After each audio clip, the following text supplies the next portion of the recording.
There is a level of self-control so rare, so intimidating, so fundamentally outside the normal human experience that when people witness it, they don't admire it, they fear it, because it exposes every weakness they've been hiding from themselves.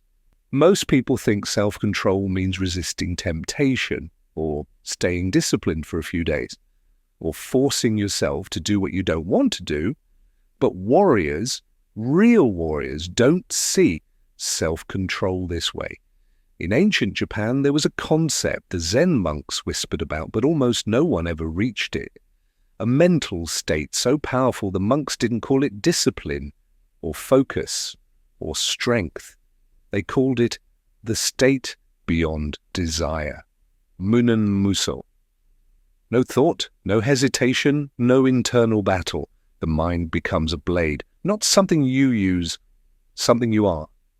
And today, you will learn the terrifying truth behind this level of self-control, and why almost no one in the modern world will ever reach it. 1. The boy who couldn't sit still. In the province of Mino, during the early Edo period, there was a young boy named Haru. Haru had one problem, one that every master could see instantly. He had no control over his own mind. He couldn't focus. He couldn't sit still. He couldn't meditate for more than 20 seconds. And whenever training got hard, he ran away. Physically and mentally, every master called him hopeless, except for one, a wandering Zen warrior named Tetsugen. Tetsugen wasn't like the other monks. He didn't care for rituals or politeness. His presence alone made people uncomfortable. He spoke rarely, moved slowly, and seemed to float through reality like he wasn't part of it. Some said he had reached the final state of Zen. Others said he had abandoned humanity. Both were true. One morning, after watching Haru panic during meditation for the 100th time, Tetsugen approached him and asked a single question. "Why do you obey your thoughts?" Haru blinked. I don't obey them." Tetsugen shook his head. "You obey all of them, every urge, every impulse, every distraction, every fear, every craving. Your mind moves, and you follow like a dog." These words stung, but they were true. Then Tetsugen said, "If you want to become a warrior, you must first stop being a slave." And so Haru's brutal training began. 2. The first gate, no immediate reaction.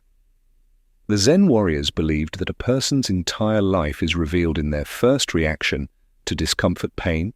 You flinch, criticism, you defend, fear, you run, distraction, you obey. Modern people call this being human. Zen warriors called it the first prison, because as long as your body reacts before you consciously choose your response, you are not in control of your life. You are being controlled. Tetsugen forced Haru to sit in the freezing river every morning at sunrise, not to toughen his body, but to reveal the truth. The instant Haru's skin touched the icy water, his mind exploded. "Get out! It's too cold. This is stupid. I can't breathe. I can't do this. I want warmth. I want comfort. Get out now." Tetsugen didn't tell him to endure. He didn't tell him to be strong. He simply said, "Do not react. Do not move. Do not obey the noise in your head." This is the first terrifying stage of Zen Warrior Mode, Yisho, the ability to separate what you feel from what you do. Modern people collapse at this stage. They think self-control means forcing themselves through discomfort. Warriors know the truth. Self-control is silence inside the storm, the ability to choose your response before your body reacts. This is the first step into a level of self-control that looks inhuman. 3. The second gate, no internal negotiation. Weeks passed, and Haru slowly learned to stop reacting to the cold, but he still negotiated with himself. Every morning, his mind tried to bargain. "Just 1 minute less today. Maybe skip this once. I'll do it later. I need rest." This is unnecessary. Tetsugen told him, "Every negotiation with yourself weakens your spirit. When the mind creates excuses, the warrior cuts them." And so he introduced the second stage of Haru's training, the no-mind walk. Haru had to walk barefoot over a long stretch of sharp stones, not running, not pushing through, not gritting his teeth, just walking calmly, softly, without negotiation. Every step triggered an argument in his mind. Stop. This hurts. Why am I doing this? This is pointless. Just take a break. The discomfort wasn't the enemy. The internal dialogue was, because negotiation is how people lose their lives, one compromise at a time. Warriors knew this centuries ago. That's why they trained this way, to destroy the part of the mind that tries to manipulate you, to eliminate the inner voice that weakens your resolve, to silence the part of yourself that prefers comfort over greatness. And this is the second gate. No internal debate, no back and forth, no deals with weakness. When you decide, you act. When you commit, you follow through. When you face discomfort, you move directly into it. This is why Zen warriors terrified people. Most humans live in a state of constant negotiation, and they obey the weakest voice inside them, law. The third gate, no thought of advantage. A month later, Haru was different. He didn't react to discomfort, he didn't negotiate with himself, but he still had attachments, he still chased rewards, he still wanted praise, he still wanted the training to work, he still wanted to prove himself. And to Zen warriors, this was still weakness. Tetsugen explained, as long as you are driven by gain or loss, you are controlled by the world. Modern people call this ambition. Zen warriors call it enslavement to desire. So Tetsugen designed Haru's next trial. Haru was ordered to train every day, as if the training had no purpose. No reward, no outcome, no achievement. He had to swing his wooden sword 10,000 times in an empty field with no one watching and no goal attached to it. Haru hated this. "What is the point?" he asked. Tetsugen answered, "The point is that there is no point. You must learn to act without desire." This is the third gate.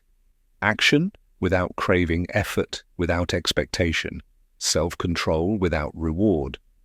You do not train to become strong. You train because training itself is your nature. You do not meditate to become calm. You meditate because the mind must obey. You do not chase self-mastery for validation.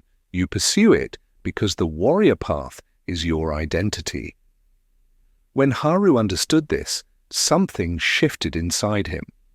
The same shift that happened in Musashi when he abandoned seeking status, when he walked away from titles, when he trained alone in the mountains, the shift from becoming to being, from chasing greatness to embodying it, from striving to existing in mastery.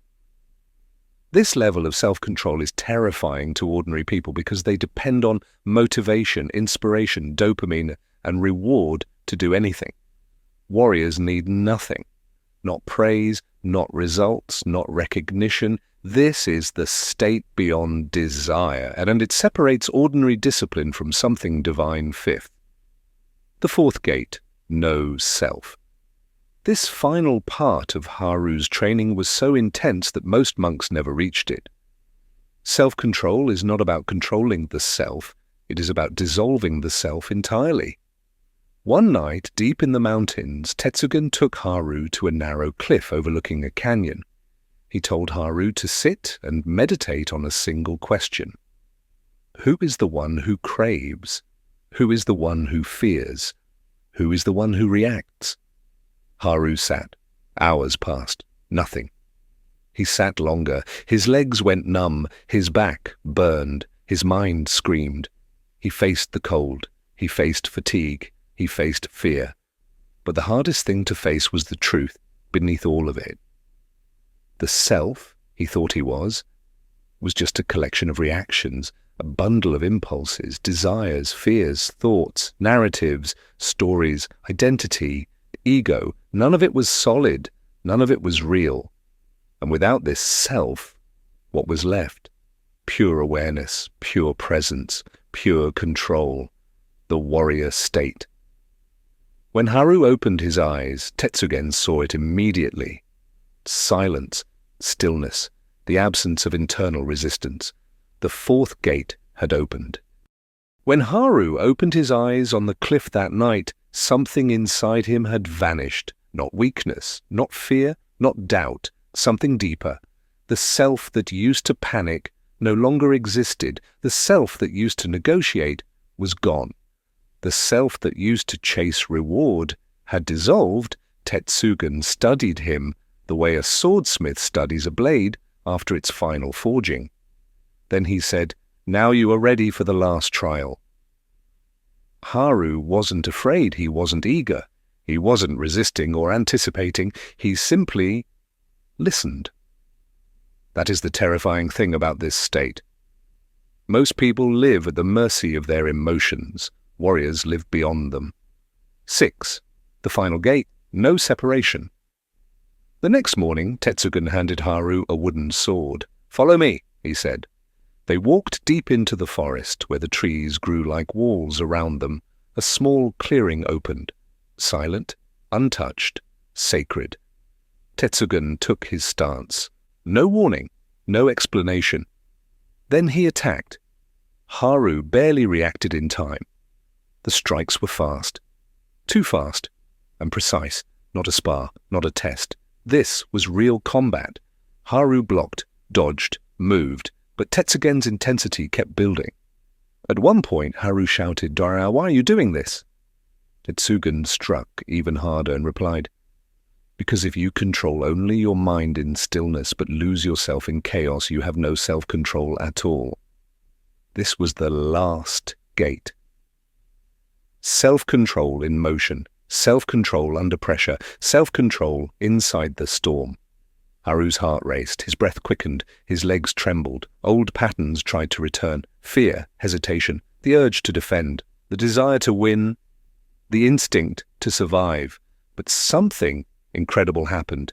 He didn't react. He didn't negotiate. He didn't crave outcome. He simply moved, not with thought, not with fear, not with ego, but with pure alignment between intention and action. This was the state the Zen warriors called Mushin, no mind, the end of separation between thought and movement. Tetsugen swung once more, a fierce downward arc. Haru stepped in instead of back, not bracing, entering, their wooden swords locked. For the first time, Haru looked directly into Tetsugen's eyes, and Tetsugen smiled. 7. What this means for you people today, think self-control means grinding harder, forcing yourself to do what you don't want, or building streaks and habits. That's not the highest level. The highest level is when you no longer have to force yourself at all. Self-control is not pushing through resistance. Self-control is the absence of resistance. That is Zen Warrior Mode, and if you want to reach it, you must walk through the 4 gates the way Haru did. Gate 1, no immediate reaction. When discomfort hits, your body wants to move before your mind decides. This is slavery. Practice. Pause for 3 seconds before responding. Never react on impulse. Let the storm pass inside you. Gate 2, no internal negotiation. Stop arguing with yourself. Every negotiation weakens your identity. Practice. Decide once. Eliminate "should I?" Treat your commitments as vows. Gate 3. No thought of advantage. When you chase reward, you lose control. When you act without desire, you gain it. Practice. Train without expecting progress. Work without needing praise. Detach from outcome. Gate 4. No self. The self is the source of suffering. Self-control demands stepping beyond it. Practice. Observe thoughts rather than obey them. Meditate even when it feels pointless. Become the watcher, not the actor. Gate 5. No separation. Self-control must be alive in motion, not only in silence. Practice. Breathe under stress. Move with intention in chaos. Maintain inner stillness during conflict. When you pass these gates, people will fear your discipline.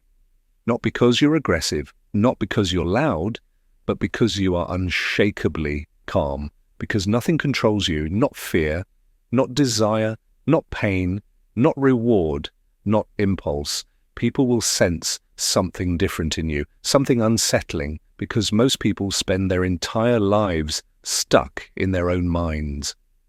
You will be operating from a deeper place, a place beyond mind, beyond emotion, beyond ego. A place warriors call the state of no shadow 8, the warrior, without a shadow. When Haru returned to the temple weeks later, the monks noticed instantly that something had changed. He didn't walk faster, he didn't look stronger, he didn't appear intense or energized. He was quiet, calm, still. One monk asked, "What happened to you?" Haru replied, "Nothing happened to me, I happened to myself." This is the essence of ultimate self-control. You stop living as a reaction to the world and begin living as the creator of your inner world. You don't move because you feel like it. You don't stop because it's hard. You don't wait for motivation. You don't listen to excuses. You move because movement is who you are. You discipline yourself because discipline is your identity. You act because you exist, and existence itself is action. This is the level of self-control that looks inhuman to others, because it is beyond what most people ever reach. 9. Final reflection. Before this video ends, ask yourself, where do you lose control? Where do you negotiate? Where do you obey weakness before strength? Where does your mind move without your permission? And more importantly, who are you when the world cannot shake you? Who are you when nothing controls you? Who are you without craving, without fear, without hesitation? The answer to that question is the warrior you must become. 10. Closing message. If this video inspired you, write in the comments one gate you will pass starting today. And remember, self-control isn't built in comfort. It's forged in the silence between your thoughts and the space where your excuses die. Until next time, keep your mind sharp, your presence grounded, and your warrior spirit unshakable.